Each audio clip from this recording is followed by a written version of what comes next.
A paz do Senhor Jesus. Há cerca de 2 horas atrás eu estava orando. Enquanto eu orava, o Senhor trouxe uma meditação ao meu coração sobre a nossa vida, a vida do ser humano.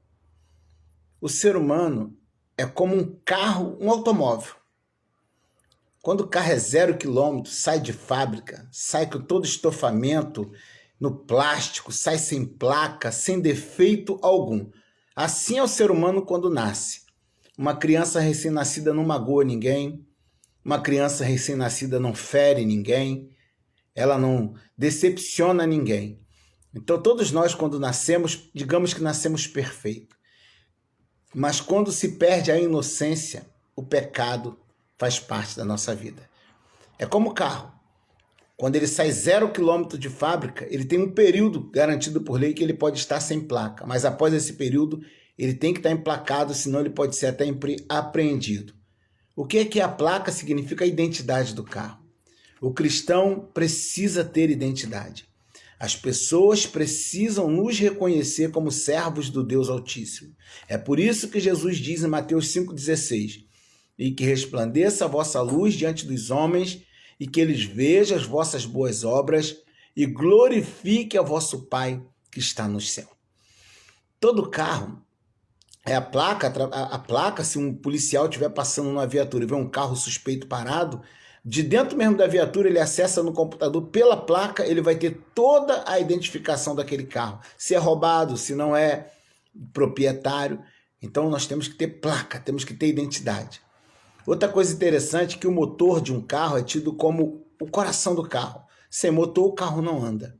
E tem algo no motor do carro que todo motorista, todo usuário tem que ficar atento, todo proprietário, que é o óleo de motor. Se faltar óleo no motor, o motor pode bater e aí só fazendo retífica para ele voltar a trabalhar.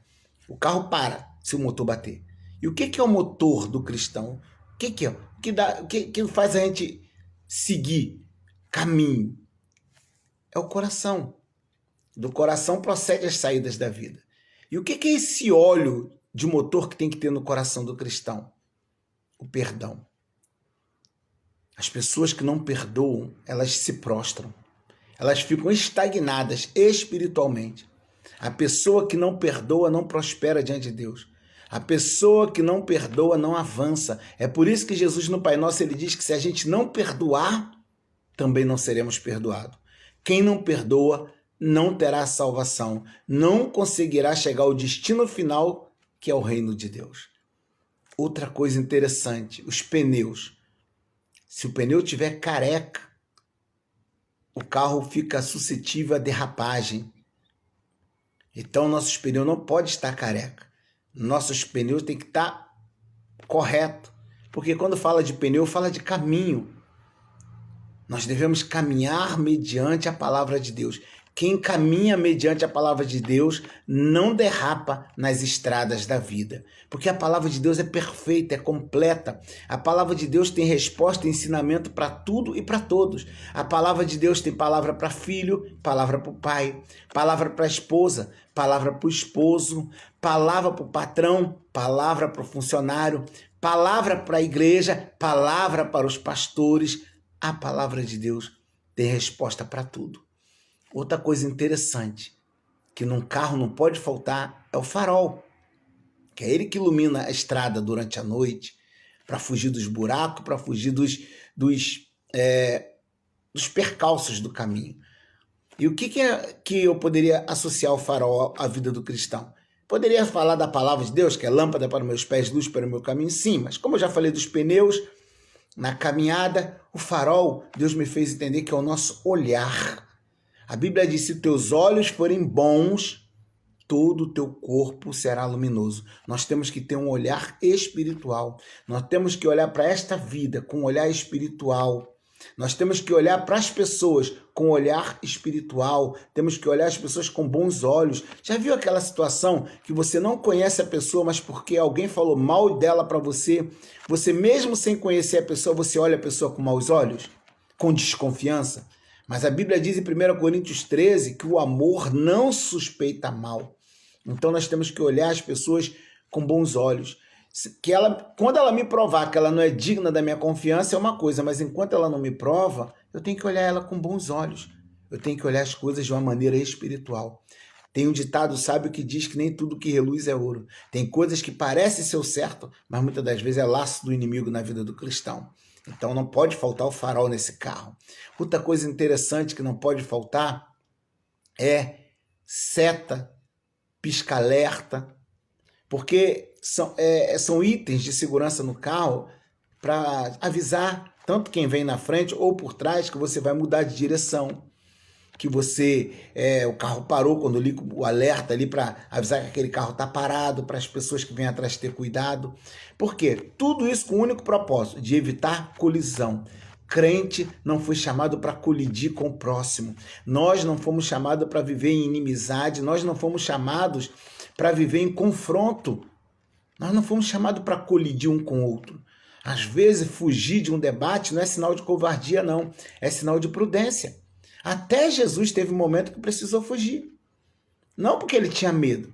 Quando Jesus era um bebê, você não acredita que Deus podia cegar os soldados romanos que estavam vasculhando Belém e Jesus não ser achado? Mas qual foi a ordem de Deus? Fugir para o Egito. Às vezes fugir é o melhor caminho a se tomar para evitar o confronto. Nós não fomos chamados, a nossa luta, nós não fomos chamados para debater, para confrontar, porque a nossa luta não é contra a carne nem contra o sangue. Então, pisca-alerta é ali item de segurança para evitar colisão.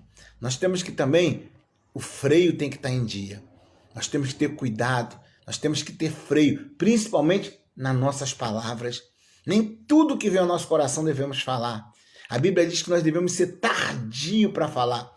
Quantas pessoas estão pecando, estão machucando o próximo com suas palavras, porque não põem freio na sua boca. Então, outra coisa interessante também, retrovisor, para você olhar quem vem atrás. Nós estamos seguindo para o reino de Deus, mas devemos ter cuidado com as pessoas que vêm atrás de nós. Será que temos deixado bom exemplo para aqueles que estão seguindo o mesmo caminho que nós? Nós temos que, não pode sair na pista sem ali o retrovisor. Temos que ter no automóvel e na nossa vida, sempre olhando com cuidado com quem vem atrás de nós. Outra coisa interessante que não pode faltar no carro, limpador de para-brisa. Em dia de chuva, se o limpador de para-brisa estiver quebrado, é muito perigoso você trafegar com o carro. A visão fica embaçada. E quando eu meditava nisso, Deus me falava sobre a visão embaçada que nós muitas das vezes temos quando olhamos para nós mesmos. Quando nós examinamos a nós mesmos, dificilmente encontramos nossos defeitos. Dificilmente encontramos nossos erros. Por isso, no Salmo 19, versículo 12, um salmista diz: Senhor, quem pode entender seus próprios erros? Livra-me dos que me são ocultos. Então, nós temos que ter um limpador de para-brisa para a nossa visão ficar bem clara, para a gente perceber os nossos erros. Pena, né? Quando a gente olha para as pessoas, parece que temos visão de águia para detectar o erro delas. Mas quando olhamos para nós mesmos, às vezes somos míopes. E outra coisa que Deus me chamava a atenção nessa meditação é o macaco hidráulico. O step e o macaco hidráulico, um conjunto. Não pode faltar no veículo. Porque nas estradas da vida, nós estamos sujeitos a furar o pneu. E para a gente continuar a viagem, tem que trocar o pneu furado por um novo pneu. Sabe o que é o nosso macaco hidráulico? É a nossa fé. E quando acontecer situações na nossa vida que aparentemente paralisou a nossa caminhada, a gente tem que ter ali a fé para nos motivar a caminhar. É o macaco hidráulico que vai tocar ali, levantar o carro para trocar o pneu e a gente continuar na caminhada. Mas o interessante é que às vezes você encontra no caminho pessoas que estão com o pneu furado, mas não tem o macaco hidráulico. Aí você para ajudar aquela pessoa, você empresta o teu macaco hidráulico para que ela troque o pneu dela e ela continue na caminhada. A tua fé não é importante somente para você mesmo. Já viu quando existem pessoas que já não acreditam em mais nada, estão desmotivadas, paralisadas, pensando que tudo acabou? Aí você, cheio de fé, chega para ela: eu creio na tua vitória. Ainda que você mesmo não creia, mas eu creio. Eu vou orar por você, não desista. Deus é fiel para te dar vitória. E você, com a tua fé, tenta motivar aquela pessoa a voltar a crer. Então, esse macaco hidráulico é a nossa fé. Se o tempo permitisse, tinha outras coisas, outros itens que não pode faltar, né, dentro de um carro. né, para a questão de segurança. E Deus foi falando comigo poderosamente nessa meditação. E eu espero que tenha falado com você também.